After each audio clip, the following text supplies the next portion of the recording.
ഇപ്പൊ നിലവിളക്ക് കൊളത്തൽ പലപ്പോഴും വിവാദങ്ങളാവാറുണ്ട്.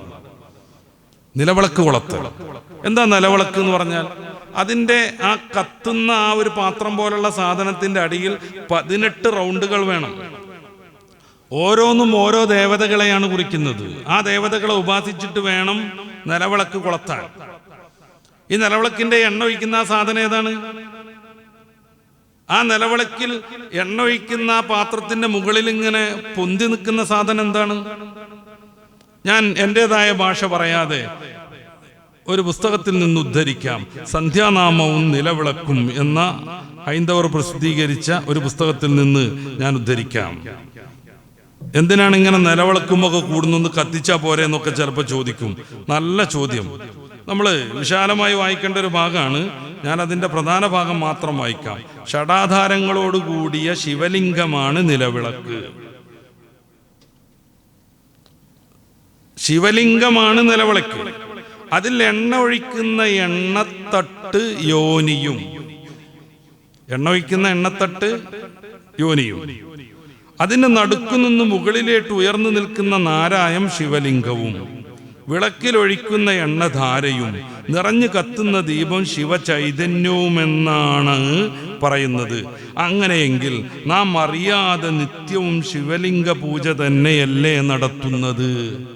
നിലവിളക്ക് കൊളുത്തുന്നതോടുകൂടെ നിത്യവും ശിവലിംഗ പൂജയല്ലേ നടത്തുന്നത്? എന്തൊരു മഹാഭാഗ്യം! അവരുടെ വിശ്വാസമാണ്.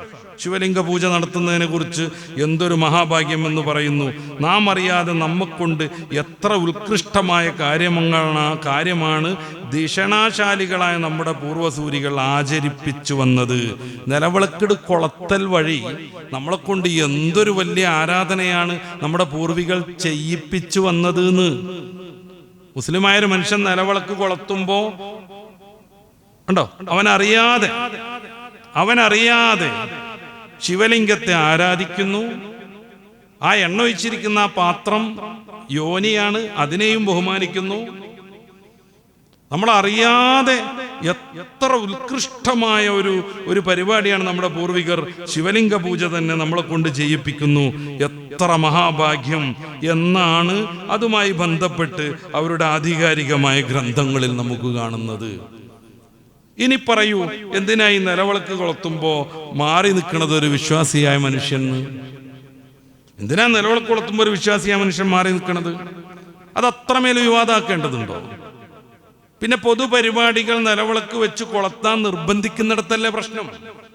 ഇപ്പൊ ദേശീയ ഉത്സവം എന്നും പറഞ്ഞിട്ട് ഓണത്തെ ആഘോഷിക്കേണ്ട കാര്യം, ഓരോരുത്തർക്കും അവരവരുടെ ഉത്സവങ്ങൾ ഉണ്ടാകും.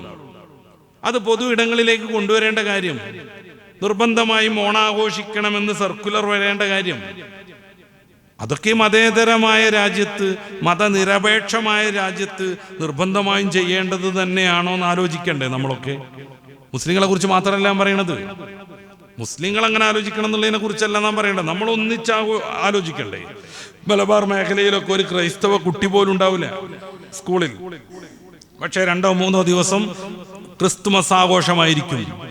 അതിന് പുൽക്കൂട് നിർമ്മിക്കാൻ വേണ്ടി കുട്ടികളെ കൊണ്ട് പുല്ലുകൊണ്ടിരിപ്പിക്കും. വീട്ടിൽ കുട്ടികൾ കളിച്ചുകൊണ്ടിരിക്കുന്ന പശുവിൻ്റെയും മാടിൻ്റെയും ഒക്കെ ഈ ചെറിയ പ്രതിമകൾ, രൂപങ്ങൾ കുട്ടികളോട് കൊണ്ടുവരാൻ പറയും. ഉണ്ണിയേശുവിനെ സൃഷ്ടിക്കും. എന്നിട്ട് ഉണ്ണിയേശുവിൻ്റെ കഥ പറഞ്ഞു കൊടുക്കും. അത്യുന്നതങ്ങളിൽ ദൈവത്തിൻ്റെ മഹത്വം, ഭൂമിയിൽ സന്മനസ്സുള്ളവർക്ക് സമാധാനം എന്ന് പറഞ്ഞിട്ട് പാട്ട് പാടിക്കൊണ്ടിരിക്കും. ഇങ്ങനെ ഒരു പാട്ട് പാടിയിട്ടുണ്ടോ എന്നതിൽ ബൈബിൾ പണ്ഡിതന്മാർ ശക്തമായ വിയോജിപ്പ് രേഖപ്പെടുത്തുന്നുണ്ട്. ഫാദർ ബെഞ്ചമിൻ കെൽധാനി അത് തുറന്നെഴുതിയിട്ടുണ്ട്. അതൊക്കെ മറ്റൊരു വശം. ഇതൊരു മതതാരതമ്യ വേദിയല്ലല്ലോ, അതുകൊണ്ട് അത് പറയേണ്ട കാര്യമില്ല എന്ന് എനിക്ക് തോന്നുന്നു. ആ പാട്ട് പാടിപ്പിച്ചുകൊണ്ടേയിരിക്കുന്നു. എന്നിട്ട് മുസ്ലിം കുട്ടികളെല്ലാം ഇത് പഠിക്കുന്നു, ഈ ആഘോഷത്തിൽ പങ്കെടുക്കുന്നു. ദൈവം മനുഷ്യനായി ജനിച്ച ഉണ്ണിയേശുവിനെ സ്നേഹിച്ചുകൊണ്ടും ആരാധിച്ചുകൊണ്ടും ആ ആദർശം പഠിച്ചുകൊണ്ടും വിനയാന്വിതം ഈ പുൽക്കൂടിന് മുന്നിൽ നിൽക്കുന്നു. എന്നിട്ട് നല്ല തടിച്ച കുട്ടിനെ നോക്കി, വയറൊക്കെ ചാടിയ കുട്ടിനെ നോക്കിയിട്ട് സാന്താക്രോസ് അപ്പൂപ്പനാക്കുന്നു.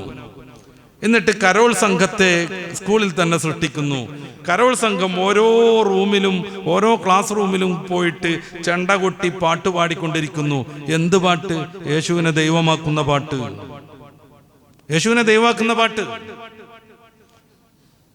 നമ്മൾ മതേതരത്വം മതസൗഹാർദ്ദം എന്നൊക്കെ പറഞ്ഞാൽ എല്ലാവരും എല്ലാവരും ചെയ്യാണെന്നാണോ എന്ന് നമ്മൾ ആലോചിക്കുക.